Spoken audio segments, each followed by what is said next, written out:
Então, vamos lá. A gente vai falar de sistema respiratório. Desde que a gente começa a estudar, a gente aprende assim, que sistema respiratório é a troca gasosa. É colocar oxigênio para dentro, gás carbônico para fora. Se você não respirar, você morre. Tá? Então, vamos começar a questionar. Por que que eu preciso do oxigênio? Por que que eu coloco o gás carbônico para fora? Né? De onde vem esse gás carbônico? Então, respirar é muito mais, gente, do que apenas trocar gás, tá? Então, aqui nesse PowerPoint, traz pra gente, né, um resumo para vocês, né, do que é a função e os órgãos que formam o sistema respiratório. Eu vou pegar com vocês as imagens. Então, olha só.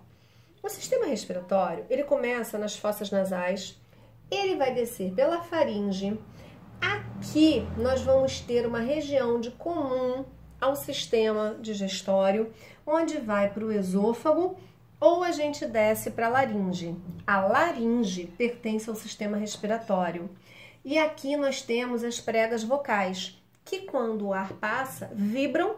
Esse som é articulado na boca com língua, lábios e dentes e nós produzimos então as palavras, tá? E aí segue para a traqueia, que é um anel todo cartilaginoso que nós temos aqui, se divide para dentro dos pulmões através de dois ramos chamados brônquios. Esses brônquios se dividem mais ainda em uma região chamada árvore brônquica, que são os bronquíolos, porque parece realmente uma árvore, né? Os bronquíolos, tá? E na ponta de cada bronquíolo tem uma estrutura que parece um cachinho de uva, chamado alvéolo pulmonar. Então, repetindo, entra pelas fossas nasais, faringe, laringe, traqueia, brônquios, bronquíolos e os pulmões, direito e esquerdo, que estão apoiados em um músculo chamado diafragma. Esses são os órgãos que compõem meu sistema respiratório, né? Meu sistema que vai ter uma parte de respiração mecânica ou pulmonar, que é uma parte de movimento, e uma parte que vai ser somente de química, acontece dentro da célula, tá? Então, vamos ver isso direitinho. Antes de continuar, o ar, no seu caminho, ele sofre uma modificação. Que modificação é essa, né? São três modificações na realidade. O ar, ele é filtrado, aquecido e umedecido. Então, isso começa desde as minhas fossas nasais, das minhas cavidades nasais, até os brônquios. Como é que é isso? Nós temos diversos cílios, que são fios bem fininhos, como cílios daqui, ó, só que menores, que começa na cavidade nasal como pelo. E ele vai diminuindo, diminuindo, diminuindo até aqui embaixo na traqueia, ficando microscópico. Esses cílios, eles fazem esse movimento. Além disso, ele tem um muco, uma substância gelatinosa, que forra tudo isso aqui, até aqui dentro dos meus brônquios. Qual é a importância disso? Grudar micro-organismos. Por isso que no inverno doenças respiratórias são mais comuns. Por quê? Porque o ar é mais seco. Então a gente precisa se hidratar bastante para aumentar esse muco. Quando nós ficamos doentes, com uma forma de defesa, né? O pessoal que tem rinite sofre com isso, sabe? Essa parte ela é muito estimulada e a gente produz muito muco, ficando cheio de secreção, que se acumula e pode provocar a sinusite, tá? Então, nós temos os cílios, o muco e o próprio calor do corpo. Então, o ar vai sendo aquecido, filtrado e umedecido, para chegar aqui dentro, ó, dos bronquíolos, ele estando limpo, úmido e quente. Isso aqui, gente, provoca um fenômeno, né, que eu brinco muito com vocês dentro de sala de aula, que produz, né, uma série de substâncias aqui dentro da nossa cavidade nasal. Ou seja, eu tenho muco, eu tenho poeira. A poeira gruda nesse muco. Ela forma uma secreção que a gente vulgarmente chama de meleca. A meleca nada mais é do que a poeira a sujeira grudada nesse muco que é produzido aqui. É a primeira entrada, né? Nós temos muitos pelos e esse muco, exatamente para grudar bastante, para ver realmente um processo de filtragem, né? Do ar que vai entrar, tá bom? Para tentar impedir que micro-organismos, partículas cheguem até essa região mais baixa aqui. Bom, então continuando, vamos lá. Aqui, ó, para vocês, ó. A traqueia se ramificando, né? No brônquio, nos bronquíolos e os alvéolos, que são esses cachinhos de uva, que tá aqui pra gente, ó, aumentado. Os alvéolos, se vocês observarem, eles têm aqui um azulzinho e um vermelhinho. O que é isso? São os capilares. Capilares, como nós já falamos no sistema excretor, são vasos sanguíneos mais finos que fios de cabelo. E eles só têm uma camada de células. Qual é a importância, a vantagem disso? Troca. Ele faz troca com as células, ele faz troca com o meio onde ele está. Então, os capilares aqui, com os alvéolos, eles trocam.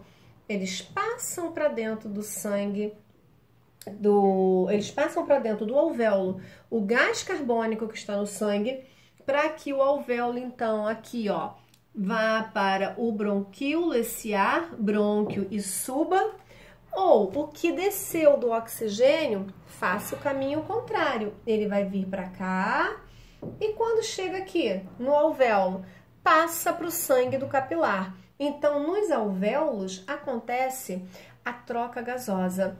Os capilares que estão ali enrolados absorvem o oxigênio para levar para as células e deixam o gás carbônico que vai ser eliminado para o meio ambiente. Esse fenômeno da troca gasosa entre o sangue e os alvéolos pulmonares é chamado de hematose. Bom, respiração pulmonar. O que vem a ser isso? Ou mecânica? É a troca gasosa, simplesmente. Nada além disso, tá? É aqui que acontece a entrada e saída do ar. Como? Olha só, diafragma, as costelas, que tem os músculos intercostais segurando elas, tá? E aqui a movimentação. Gente, olha só, quando nós temos a inspiração, o diafragma desce. Quando ele desce, ele puxa esses músculos intercostais para fora, abre espaço. Por um processo de diferença de pressão atmosférica, a atmosfera empurra o ar para dentro, sem eu precisar pensar em fazer nada.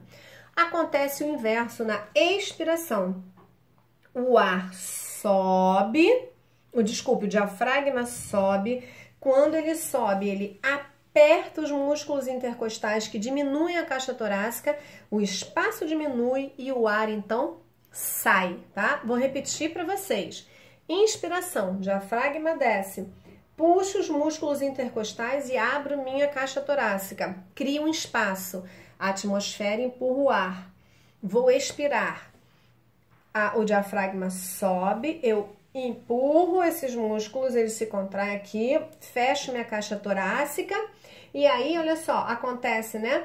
O diafragma subir, a caixa torácica aperta e esse pulmão diminui o espaço e o ar sai, tá? Por isso que acontece esse processo de inspiração e expiração. Como isso é controlado? Sistema nervoso, o bulbo. Quando aumenta a taxa de gás carbônico no ar, isso é tudo involuntário, né? Dentro do nosso sangue, aumenta a quantidade de gás carbônico, o sistema nervoso percebe isso e aciona o bulbo. E o bulbo, ele controla o diafragma, então ele vai fazendo essa subida e descida involuntariamente, tá bom? Acontece aqui, ó, nessa outra figura, mostrando para vocês, ó, inspiração, ele desce, abre, ar entra. Expiração, sobe, a caixa fecha, o ar sai, tá certo? Bom, então a respiração pulmonar, ela é somente a troca de gás, né, onde acontece a hematose. O ar com gás carbônico sai, o ar ele é eliminado e o ar é inspirado. O gás carbônico sai, o oxigênio entra. Os capilares dos alvéolos absorvem o oxigênio do alvéolo e joga nele o gás carbônico, tá? Aí o alvéolo volta, bronquíolo, brônquio, traqueia, vai subindo. E na entrada, a mesma coisa, desce ali, traqueia, brônquios, bronquíolos, alvéolos. Bom, hematose, que é essa troca gasosa que nós falamos. De novo aqui o desenho, ó. Os capilares ao redor dos alvéolos, tá? O sangue arterial e o sangue venoso, ou seja, o sangue rico em gás carbônico, o sangue rico em oxigênio, tá? Eles vão entrar aqui. Então, o sangue arterial rico em oxigênio, ele vai ser o oxigênio aqui, ó, do alvéolo passa para o capilar, vai para o sangue. O gás carbônico sai do capilar, cai no alvéolo e vai embora, tá? Tá acontecendo aqui, ó, gente, mostrando pra gente esse processo, tá bom? Aqui de novo, ó, os capilares, os alvéolos, eles parecem caixinhas de uva, tá? O oxigênio sai para dentro do sangue, eles são absorvidos pelos glóbulos vermelhos. Glóbulos vermelhos eles passam a se chamar oxihemoglobina, né? Ele tem, as hemácias, elas têm esse pigmento, né? Hemoglobina, que absorve o gás oxigênio e também se liga ao gás carbônico para poder jogar aqui e ele ir embora, tá? Então, entra aqui, ó, no glóbulo vermelho, nessa rodinha aqui, e sai. Bom, a gente agora, eu vou interromper, nós vamos passar para o segundo vídeo, senão ele vai ficar muito longo, onde nós vamos falar sobre respiração celular ou respiração química, que é o processo mais importante, né? Porque a respiração pulmonar, ela é importantíssima, ela que coloca para dentro e para fora esse ar, esse oxigênio e gás carbônico. Mas se não for pela respiração celular, nós vamos morrer. Porque é isso aqui que produz energia e mantém minha célula funcionando. Vamos lá.